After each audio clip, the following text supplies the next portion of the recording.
Hello, this is Spartan Commander, and this is the 209th Rome Total War Brotherhood game that I've put onto YouTube, and it's a bonus Wednesday battle. The team I'm in today consists of Brotherhood member Marcus, who has bought the Rome Scipio faction. And then we have Brotherhood member Lion Dwarf, who has bought the Rome Julio faction. And then myself, Spartan Commander, who has bought the Rome Julio faction. As you noticed, the last couple of games I've put onto our YouTube channel have been fought between 4 and 5 years ago, while this battle is a fresh, brand new battle, only fought last night, Tuesday. And I thought I'd just put it on as a bit of a Wednesday bonus battle, if you like. Should be a great battle for you to watch, and I hope you enjoy it. And here is the other team. We have RTW player The Terrible Turk, who has bought the Rome Brutio faction. Just like to draw your attention to how he's made his army, if you like, into two armies there. He's got his main army at the front, and then, if you like, a mini army at the rear there. So it'll be interesting to see how he uses his two armies there. And then we have Wolves Montague. A lot of RTW veterans will recognise Montague as Wolves Cappy. So this is Wolves Cappy, and it's nice to see him back on RTW. He hasn't played for a long time, so it's always nice to see veterans return. And then we have RTW player Mr. A. A lot of you will know him, a really good RTW player. So there's the other team. I think this will be a great one for you to watch. At this very early stage of the battle, you can see that RTW player King's Marcus is using the old school cavalry armour general there, and what he'll do, he'll use that unit to disrupt and harass the enemy battle line. If you notice there, he knows that cavalry unit is really fast moving, and he'll be able to outrun any of those enemy Roman units there. You just see he's just stood there, kind of daring the enemy to chase him, because he knows that his cavalry unit will outrun the cumbersome heavy Roman cavalry. But if he can just kind of disrupt and, as I said, harass the enemy lines with that unit, that's always a good thing to do. And as I say, it's the old school general there, and he's using old school tactics. You don't see the cavalry general on the 31k modern battlefield much these days, so it's always nice to see a bit of old school tactics there. Just like to draw your attention to this, did you notice that through that harassing and haranguing with that unit, he has made this player here, Terrible Turk, instead of moving over to his allies to actually join up with his allies, he's moving around here to the left, and he could, if our allies move quick enough, be isolated there. Can you see there's a big gap between him and his centre ally? So maybe through concentrating on Marcus's cavalry general there, Terrible Turk might have put himself in a position where he could get isolated. We'll just have to see as the as the battle continues here.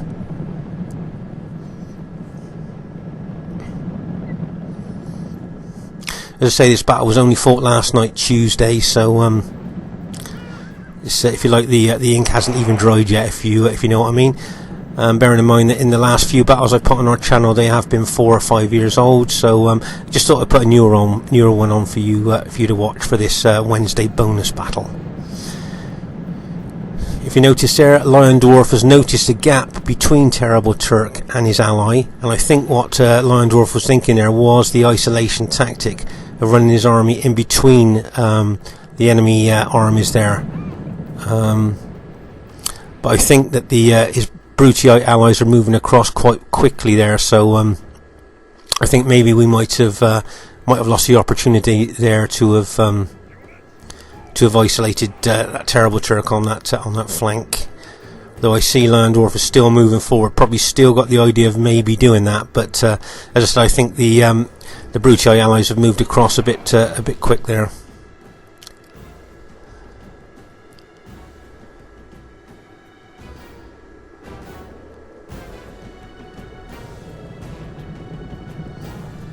If you notice here, Marcus has stood his army quite a bit back there from Lion Dwarf's flank.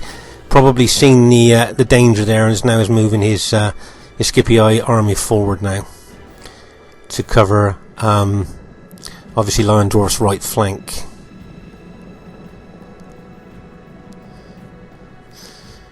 If you notice, Lion Dwarf is still moving his Juliet army over towards Terrible Turk there. Still look to me like he's got that inclination to try and isolate Turk here on this flank. I think Lion Dwarf's instincts are really good here. His tactical instincts are good here. He can see there's an opportunity to do that. But as I say, the Brutii allies have moved over quite quickly now. If you notice that Wolves Cappy was in the, I think in the centre area now, and he's moved over to the over to this flank here now to face my army. I see Mr. A has now gone into the centre area of the enemy team.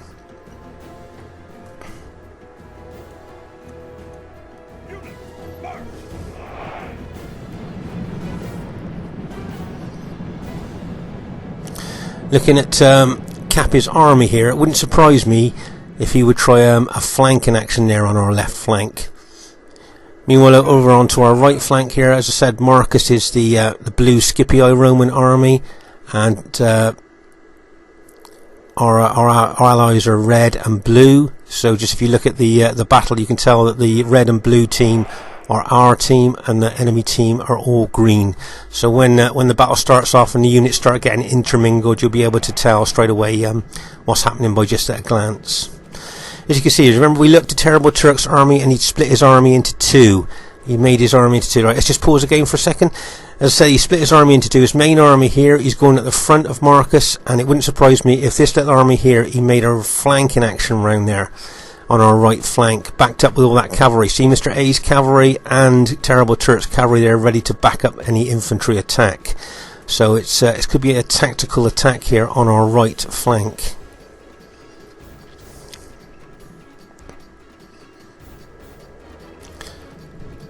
Also, I noticed that Lion Dwarf's moved his Julii army back a little bit because I think he felt that his right flank might have been a little bit exposed to Terrible Turk's cavalry or infantry hit there. Right, can you see Marcus here using his general to attack that open order pilot shield unit there? Remember that infantry in open order are very susceptible to casualties by cavalry hit. Marcus made the most of using his fast moving general unit there. As you can see here, there's a lot of pilot exchanges going on between the pilot shield units there.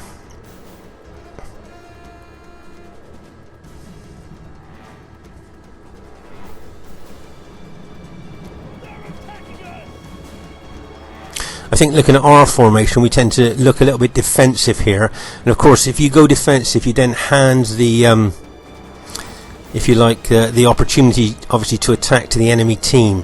And of course, in other battle videos we've watched, if you actually allow the enemy team to attack you, you've got to move to their moves, you've got to kind of dance to their tune. So being defensive is not very good really, unless you have to be. But sometimes from defense you can then attack unexpectedly, so we just have to see what happens in this battle. Remember what we said about Terrible Turk splitting his army up? We thought that half his army he might try a flanking action here, and looking at the position of that army there, it does look like he's going to try a flanking position around Marcus's right flank there.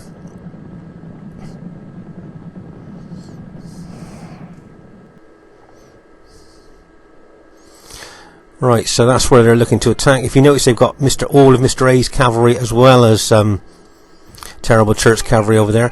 Okay then, right. Now at this juncture of the battle, at this stage of the battle here, can you see that Lion Dwarf is charging his infantry and cavalry through that gap? Just going to pause the game here just to explain exactly what's happened. Okay, do you remember we were talking about isolation? If you watch the 208th battle, you'll talk about isolation here. Can you see that Lion Dwarf has seen a gap between Mr. A and Wolves Cappy? And what he's going to do is going to try and drive a wedge between those two enemy armies so that we can isolate Cappy's army here on this left flank. Now this is a great isolation tactic here that Lion Dwarf's using here. If we can just cut off, as I said, Cappy on this flank here from his allies, we can then charge cavalry and infantry in and may be able to annihilate his army before his allies can get there. That's a nice opportune tactic there by Lion Dwarf. He saw the opportunity and went for it, so really well done to him there. It wouldn't surprise me if he left some of his army to kind of fend off Mr. A's Brutio army, where he charges the rest and to try and, as I said, take out Cappy's army here. See how Lion Dwarf is charging his infantry through that gap, making sure he's definitely blocking the enemy. Right, let's just pause the game for a second. So as I say, Lion Dwarf here is doing the isolation tactic here with great skill, driving that wedge between the two enemy armies there. And now can you see that Marcus is charging his cavalry in as well to help Lion Dwarf. And what my job is here, along with my allies, is to try and smash Cappy's army here while he's isolated from his allies. So we need to hit him hard. If you notice, I've already thrown infantry units into attacking. I'm now charging in 6 cavalry units. Bang, as that cavalry hits, that 6 cavalry charge bonus hits there has just gone into that isolated Brutii infantry. If you notice, he's charged some of his cavalry in there to try and counter-attack, but I'm still throwing infantry units into his army there. I've now counter-attacked that cavalry with my cavalry. I've changed the direction of attack with my cavalry away from their infantry, but to try and attack their cavalry. Right, just pause the game for a second here. As you can see here, remember what we said, our job now, we've isolated Cappy, is to try and take out his army. So we're attacking very aggressively there. If you notice that Lion Dwarf's Julii army there are now facing a big counter-attack by Mr. A's infantry and cavalry, as well as Terrible Turk's cavalry. So I hope Lion Dwarf can hold there. As you can see over on our right flank there, you can see that Terrible Turk has seen the danger and is running infantry over to help his allies there. But as I say, now Lion Dwarf has isolated Cappy from his allies. We have got to attack extremely aggressively and try and take out Cappy's army before any reinforcements can get to him. But as I said, can you see Lion Dwarf is being heavily attacked there by Cappy's allies? I've taken my cavalry around the flank here, and now I want to smash into the back of the engaged Brutii infantry. You see some Brutii cavalry coming over to try and challenge me, but I'm going to bypass them. I just want to smash into the back of that engaged Brutii infantry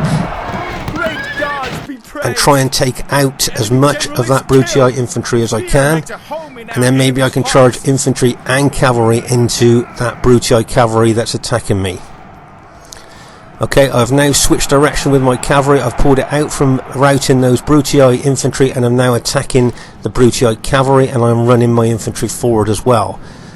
Okay, so that isolation tactic that Lion Dwarf started there has worked well. Let's just pause the game for a second. Can you see now that we have done what we wanted to do? Lion Dwarf blocked off Cappy's allies, and we have now annihilated Cappy's army here on the left flank, which is what the tactic was. That's what isolation tactics all about. That was a great example there, what Lion Dwarf has just done. And this is, as I say, 4 or 5 years ago, this is a tactic the Brotherhood used to do loads of. And as I say, we actually called it the isolation tactic. So that was a great example there by Lion Dwarf. I see that Cappy's allies viciously attacked Lion Dwarf. They're really powerfully attacked to try and break his army, but Lion Dwarf held there. So now we've taken out Cappy's army. If you notice, I'm now moving my infantry over to support Lion Dwarf against those massive attacks. Can you see all that Brutii cavalry charging in onto Lion Dwarf's infantry? That's a big hit to take from all that cavalry. If you notice, Marcus is bringing infantry over as well, but I think most of Terrible Turk's infantry and cavalry are still intact, and I think most of Mr. A's army is still intact as well. So even though we've managed to take out one of their armies and kind of made it a, if you like, a 2v3, most of the enemy team are still intact, although I see some of the Brutii units are starting to rout there now. Now if you notice, I've got my infantry back into formation, and I'm now going to move forward to engage Terrible Turk's infantry there. If you notice, Marcus has brought his Scipio infantry in to attack I think Mr. A's infantry there in the centre. Fear makes a home in our enemies' hearts. And if you notice, can you see a big Brutii cavalry attack coming in there, and bang as that cavalry hits. Right, I think that's just taken Marcus, his cavalry armour general, out there with that massive cavalry hit. That was a nice surgical hit there by Mr. A. He was definitely going for the Scipio General, and he got him. That was a nice hit there by Mr. A with his cavalry. Meanwhile, over here on the right flank, as you see I've got my my infantry back into formation, and I'm now attacking Terrible Turk's infantry there, leaving my allies to try and finish off Mr. A's infantry and cavalry there. Right, if you notice, I got some battle damage cavalry units that I'm charging forward. I'm aiming for the Brutii General there. Remember what we said in other battle videos? If we can kill the general, the enemy general, then the whole morale of his army drops. So that's why I'm bringing in my battle damage cavalry units in to try and get this this Brutii General here. There's a close with my cavalry units. Okay, what I'm going to do now is take my cavalry units on past that Brutii General, with a view to charge back in. I'm going to rally that cavalry and then charge back in. Meanwhile, over here on the right flank, you can see the Brutii cavalry charging into my engaged infantry there. Let's just pause the game for a second. Okay, do you remember what my target was? It was that Brutii General with my cavalry. Right now, if you notice, that Brutii General is now facing away from my cavalry. He's facing, fighting my infantry there. So if I can smash into the back of that Brutii, that general there, I may well be able to kill him. Let's see what happens. And if I can do that, then the whole morale of his army would drop.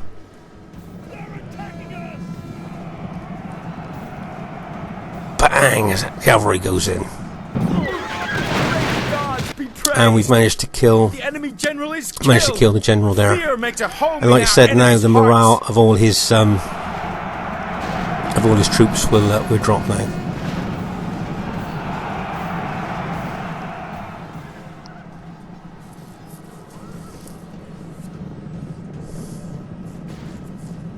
As you can see here, he's counter-attacking with cavalry, but we're bringing our infantry over from our victorious infantry over from the centre there over to this flank now. So I'm not sure how long the Brutii force would be able to hold there. Our soldiers have gained victory today. And there you go. The the last of the Brutii generals has just admitted defeat. I'd just like to say, really well played to both teams there. I thought that was a great example by Lion Dwarf of how the isolation tactic works, and I hope you enjoyed watching how that worked. And really well done to Marcus as well. I thought both Lion Dwarf and Marcus played really well, and really well done to Terrible Turk, Cappy and Mr. A. Unfortunately, poor Cappy there, he got caught on that left flank with that isolation tactic, and that's why he's got such low kills, because obviously we attacked him so viciously, he didn't really have a chance to get many kills there. So unfortunately we got caught on the left flank there, but really well done to the Brutii team there. And as I said, new players to RTW, this isolation tactic that you just saw there is something that we used to do 4 or 5, 6 years ago, and Lion Dwarf just give you a great example. He took the opportunity there to see a gap between the two enemy armies and went for it. Really good move there by Lion Dwarf. This Spartan Commander saying, hope you enjoyed this Wednesday bonus battle. Look forward to seeing you soon, and bye for now.